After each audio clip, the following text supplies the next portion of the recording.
atraindo uma série de investimentos. A gente tem falado sempre sobre isso aqui, de novas fábricas, novas indústrias, e que aguardava de forma ansiosa que essa lei fosse definida para a gente pensar nos próximos passos, no futuro do Estado. O que acontece com Minas Gerais agora? Para a gente saber onde afeta, onde melhora e onde precisa mudar, nós vamos conversar com a secretária de Estado de Meio Ambiente e Desenvolvimento Sustentável de Minas, Marília Mello, que está conosco na ponta da linha.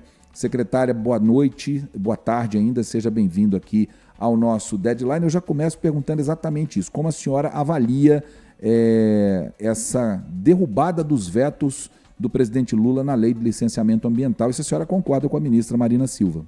Boa noite, boa tarde, né? Bem-vinda. Boa tarde, é prazer estar aqui na 98 com vocês. Bem, não há dúvida sobre a necessidade de aprimoramento do licenciamento ambiental no Brasil, e é até interessante dizer que essa não é uma discussão apenas no Brasil. A OCDE, há 2 semanas atrás, fez um encontro mundial sobre a necessidade de racionalização e melhoria e modernização do licenciamento ambiental. E, de fato, a Lei Geral de Licenciamento traz avanços importantes, e eu queria aqui, né, destacar. O licenciamento ambiental no Brasil, infelizmente, ele deixou de ser um instrumento técnico como ele tem que ser, de controle das atividades potencialmente poluidoras para se instalar, para operar, para virar um instrumento de conflito jurídico. Isso não gera ganho ambiental, né? A Lei Geral de Licenciamento, ela traz alguns requisitos mais objetivos aí que permitirão tanto os estados quanto os municípios, né, desdobrar em critérios técnicos que sejam objetivos e que garantam a segurança jurídica e técnica no licenciamento ambiental. Muito bem. Secretária, quais são os impactos práticos aqui para Minas Gerais a partir da derrubada dos vetos? É até interessante dizer, né, porque Minas Gerais iniciou esse processo de racionalização do licenciamento em 2016. A gente, né, a Assembleia Legislativa, na verdade, aprovou uma lei em 2016 que criou o licenciamento ambiental simplificado no estado de Minas Gerais. Inclusive, o que foi feito naquela época, que inspira muito o que foi feito agora no Congresso Nacional. É claro que, a partir do que foi, né, aprovado agora e será sancionado ainda, né, pelo presidente Lula, nós teremos que repensar algumas questões.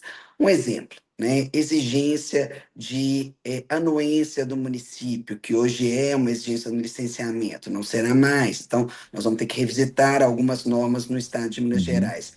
Aqui está a possibilidade de licença por adesão para empreendimentos de médio porte potencial poluidor. Também deverá ser colocado em pauta no Uhum. Conselho de Política Ambiental esta reavaliação a partir dos critérios que nós já utilizamos. Para dar alguns exemplos, né? Então, existem temas, sim, né, que darão aí para a gente possibilidade de avançar. E um ponto que eu queria destacar é que a Lei Geral de Licenciamento dá prazo, né? E isso é Uhum. muito importante. Eu sempre digo, infelizmente, a gente tem que colocar, porque não está o prazo no licenciamento ambiental no prazo do mundo. Isso não significa que deve-se deixar as exigências técnicas de lado, pelo contrário, né? É absolutamente importante que o licenciamento cumpra o seu papel técnico de avaliação de quais são os impactos e definição dos controles necessários para a implantação de empreendimentos. Mas isso não significa que ele precisa demorar 10 anos, que ele precisa ser burocrático, que a gente não precisa ter regras claras. E a gente, Uhum. com a Lei Geral de Licenciamento, né, e volto a dizer, Minas Gerais já avançou muito da lei de 2016, Uhum. mas ela nos dará a oportunidade, né, de avançar sem perder o rigor técnico e o controle ambiental necessário. Secretário, muda alguma coisa para os empreendimentos que já estão instalados, em instalação, e os que já estão programados de vir para o Estado nos próximos anos? A gente começou, né, desde ontem a estudar quais são as necessidades de alteração normativa aqui no Estado de Minas Gerais, a partir do que ontem foi discutido e aprovado no Congresso. A gente já tem um trabalho grande aqui ao longo dos últimos anos de trazer o licenciamento para o prazo do mundo. A gente tinha um passivo enorme de licenciamento. No início da gestão do governador, era quase 3.000 processos de licenciamento em passivo, hoje são apenas 200. Então, a gente já tem feito, né, o nosso trabalho aqui no estado de Minas Gerais, buscando aí, né, dar segurança técnica e jurídica para os empreendimentos que se instalam no estado de Minas Gerais com o devido controle ambiental. Então, com as mudanças que nós vamos estudar a partir da nova Lei Geral de Licenciamento, o objetivo, de novo, regra clara, previsibilidade, racionalidade com controle ambiental efetivo. E só para concluir, eu queria Uhum. trazer aqui uma reflexão, porque infelizmente colocou-se no licenciamento ambiental toda a solução para controle ambiental no Brasil. Isso não é verdade.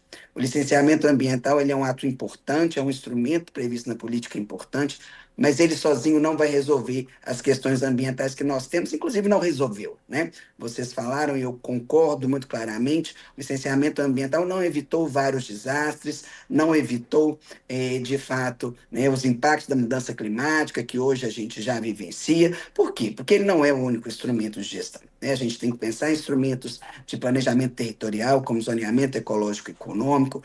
Os padrões ambientais permanecem, então não significa que o licenciamento racionalizado não significa necessidade de cumprimento de metas ou de padrões ambientais. Vou dar um exemplo: saneamento. Racionaliza o licenciamento, mas não significa que pode lançar esgoto sem os padrões de qualidade no Rio. Não significa É isso. verdade. E isso precisa colocar claramente para a sociedade. Muito bem. Marília Mello, secretária de Estado de Meio Ambiente e Desenvolvimento Sustentável de Minas Gerais. Secretária, mais uma vez, muitíssimo obrigado pela gentileza de falar conosco aí. Eu que agradeço. Uma boa noite. Boa noite, bom fim de semana. Agora 5h56.